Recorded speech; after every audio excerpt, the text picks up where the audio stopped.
கற்றது உலகளவாகவும் கல்லாதது கைமண் அளவாகவும் இருக்கட்டும். Hello everyone, எல்லாரும் எப்படி இருக்கீங்க? நல்லா இருக்கீங்களா? இனி நம்ம பார்க்க போற டாபிக் தமிழக வெற்றி கழகம். விஜய் சார், இளைய தளபதி விஜய் சார் ஒரு புதிய கட்சியை ஓபன் பண்ணியிருக்காரு.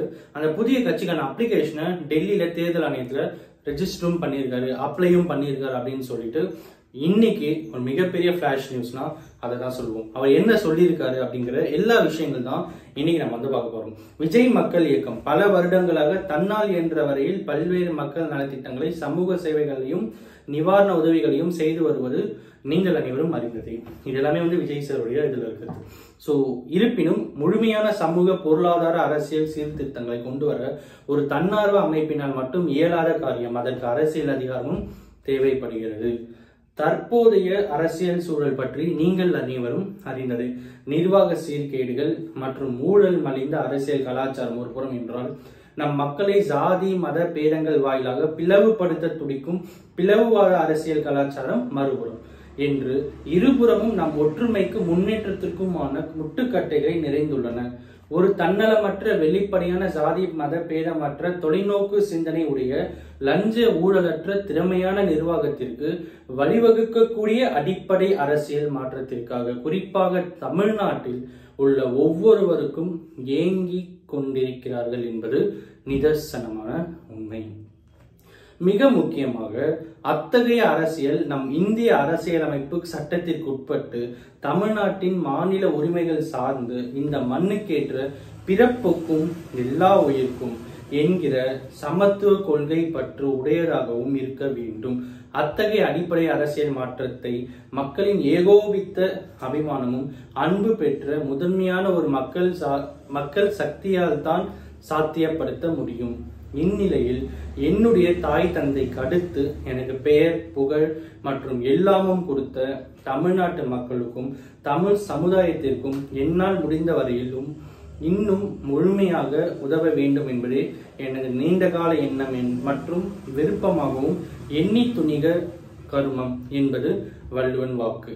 அதன்படியே தமிழக வெற்றி கழகம் என்கிற பெயரில் எமது தலைமையிலான அரசியல் கட்சி துவங்கப்பட்டு இந்திய தேர்தல் ஆணையத்தில் பதிவு செய்ய எமது கட்சியின் சார்பில் இன்று விண்ணப்பம் செய்யப்பட்டுள்ளது. முன்னதாக 25/1/2024 அன்று சென்னையில் நடைபெற்ற மாநில பொதுக்குழு மற்றும் செயற்குழு கூட்டத்தில் கட்சியின் தலைவர் மற்றும் தலைமை செயலக நிர்வாகிகள் தேர்ந்தெடுக்கப்பட்டு கட்சியின் அரசியலமைப்பு சட்டம் மற்றும் சட்ட விதிகள் முறைப்படி ஒப்புதல் வழங்கப்பட்டு அனைத்து பொதுக்குழு உறுப்பினர்களால் ஏற்றுக்கொள்ளப்பட்டுள்ளது. வரும் 2026 சட்டமன்ற தேர்தலில் போட்டியிட்டு வெற்றி பெற்று மக்கள் விரும்பும் அடிப்படை அரசியல் மாற்றத்திற்கும் வழிவகுப்பதுதான் நமது இலக்கு. தேர்தல் ஆணையத்தின் அங்கீகாரம் கிடைக்க பெற்ற பின் வரும் நாடாளுமன்ற தேர்தல் முடிந்தவுடன் தமிழ்நாட்டு சார்ந்த கொள்கைகளின் வெற்றிக்கும் தமிழ்நாடு மக்களின் உயர்வுக்குமான எமது கட்சியின் கொள்கைகள், கோட்பாடுகள், கொடி சின்னம் மற்றும் செயல் திட்டங்களை முன்வைத்து மக்கள் சந்திப்பு நிகழ்வுகளுடன் தமிழ்நாட்டு மக்களுக்கான நம் அரசியல் பயணம் துவங்கும். இடைப்பட்ட காலத்தில் எமது கட்சியின் தொண்டர்களை அரசியல் மையப்படுத்தி அமைப்பு ரீதியாக அவர்களை தயார் நிலைக்கு கொண்டு வரும் பணிகளும், கட்சியின் சட்ட விதிகளுக்குட்பட்டு ஜனநாயக முறையில் பொறுப்பாளர்களை தேர்ந்தெடுத்து உள்கட்டமைப்பை வலுப்படுத்தும் பணிகளும் தீவிரமாக செயல்படுத்தப்படும்.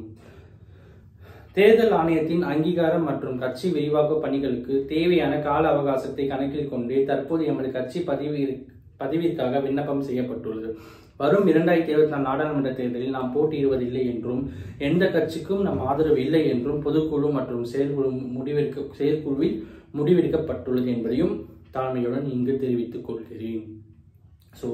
இறுதியாக என்னை பொறுத்தவரையில் அரசியல் மற்றொரு தொழில் அல்ல, அது ஒரு புனிதமான மக்கள் பணி. அரசியலின் உயரம் மட்டுமல்ல, அதன் நீள அகலத்தையும் அறிந்து தெரிந்து கொள்ள முன்னோர் பலரிடமிருந்து பாடங்களை படித்து நீண்ட காலமாக என்னை அதற்கு தயார்படுத்தி மனதளவில் பக்குவப்படுத்தி கொண்டு வருகிறேன். எனவே அரசியல் எனக்கு பொழுதுபோக்கல்ல, அது என் ஆழமான வேட்கை.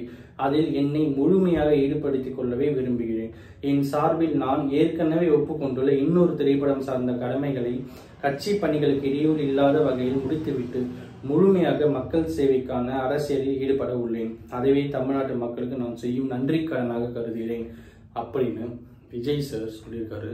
ரொம்பவே ஒரு நல்ல ஸ்டேட்மெண்ட், ரொம்பவே ஒரு நல்ல விஷயம் அப்படின்னு இருந்தாலும் இங்க இருக்கிற அரசியல் கட்சிகளுக்கும் இங்க இருக்கிற ஒரு பொலிட்டிக்கல் ஸ்டேஜ், பொலிட்டிக்கல் கிரவுண்ட்ல இந்த கட்சி விஜய் சாருடைய ஒரு இன்வால்மெண்ட் அப்படிங்கிறது எந்த அளவுக்கு ஒரு தாக்கத்தை ஏற்படுத்தும் அப்படிங்கிறத நம்ம அப்கமிங்ல தான் பார்க்கணும். பட் இருந்தாலும் விஜய் சாருடைய ஒரு மூவி கேரியர் அப்படிங்கிறது இவ்வளவு சீக்கிரம் எண்டாகும் அப்படின்ட்டு நினைச்சு கூட பார்க்கல. பட் இருந்தாலும் அவருடைய அடுத்த ஸ்டேஜுக்கு அவர் போகணும் அப்படின்ட்டு விரும்புறது அவருடைய ஒரு தனிப்பட்ட விருப்பம் அப்படின் போது அதில் நிறைய பொது நலன், பொது நலனை கருதி இந்த ஒரு விஷயத்தை அவர் எடுத்திருக்கிறது வந்து, இந்த முடிவை அவர் எடுத்திருக்கிறது வந்து ஸோ எந்த அளவுக்கு சக்ஸஸ் தரும் அப்படிங்கிறது தமிழ்நாட்டு மக்களோட கையில தான் இருக்கு அப்படிங்கிறது தான் நிதர்சனமான உண்மை. அவங்களுடைய இன்டென்ஷன், அவங்களுடைய ஐடியாலஜிக்கு விஜய் சாருடைய ஐடியாலஜி மேட்ச் ஆகுதா அப்படிங்கிறது எல்லாமே நிறைய விஷயங்கள், பொலிட்டிக்கல் பொறுத்த வரைக்கும் நிறைய விஷயங்களை நம்ம வந்து பார்க்க வேண்டியதாக இருக்கும். கரெக்டுங்களா? ஸோ சினிமா அப்படிங்கிறது ஒரு மலை அப்படின்னா, இந்த பக்கம் வந்து கட்சி பொலிட்டிக்கல் என்ட்ரி அப்படிங்கிறது ஒரு மலை. ரெண்டுமே வேற வேற மலை. இங்கேருந்து அங்கேருந்து ஜம்ப் பண்ணுறது, அங்கேருந்து இங்கே ஜம்ப் பண்ணுறது வந்து பாசிபிளே இல்லை. எந்த ஒரு ப்ரொஃபஷனாக இருந்தாலும் ஸ்கிராட்ச்லேருந்து ஸ்டார்ட் பண்ணணும் அப்படிங்கிறது தான் யதார்த்தமான உண்மை. ஸோ அவருடைய இன்வால்மெண்ட் இந்த இதில் எப்படி இருக்கும் அப்படின்னும், அந்தந்த ஊரில் இருக்கிற கேண்டிடேட்ஸோட செலெக்ஷன்ல இருந்து, அந்தந்த ஊரில் விஜய் சார் அப்படிங்கிற ஒரு இமேஜ்க்கு ஒரு நல்ல பேர் இருந்தாலும் அந்தந்த ஊரில் இவர் செலக்ட் பண்ணுற கேண்டிடேட்ஸுக்கு என்ன நல்ல பேர் இருக்கு, அவங்களுடைய அசட்ஸ் என்ன, அவங்களுடைய ஒர்க் என்ன, அவங்களுடைய தொழில் என்ன, அவங்க எப்படி இன்வால்வ் ஆயிருக்காங்கன்ட்டு எல்லா விஷயத்தையுமே பார்த்து ஒரு கேண்டிடேட்டும் எப்படி செலக்ட் பண்ணுவாங்க, அந்த கேண்டிடேட்டோட நேச்சர் எப்படி இருக்கும் அப்படிங்கிறது. இப்போ ஒருத்தர்கிட்ட ஒருத்தர் போய் பேசுறாங்க, அதே மாதிரி இன்னொருத்தர்கிட்ட பேசுவாங்க அப்படின்ட்டு சொல்ல முடியாது. பட் பொது உடைமை அப்படின்னு வரும்போது ஒருத்தருடைய கேண்டிடேட்டோட நேச்சர் என்ன அப்படின்னு சொல்லிட்டு அங்கே பொது உடைமையில எப்படி இருக்கு அப்படின்ட்டு எல்லாத்தையுமே அனலைஸ் பண்ணி எப்படி அந்த கேண்டிடேட்டை செலக்ட் பண்ண போறாரு அப்படிங்கிறதும் ஒரு மிகப்பெரிய சேலஞ்சாக இருக்கும். அண்ட் வெயிட் பண்ணுவோம். ஸோ அவருடைய கட்சி 2/2/24 அன்னைக்கு அப்ளை பண்ணப்பட்டிருக்கு. And wait for the next biggest update அப்படின்னு சொல்லி இன்னைக்கு இந்த வீடியோ முடிக்கிறேன். தேங்க்ஸ்.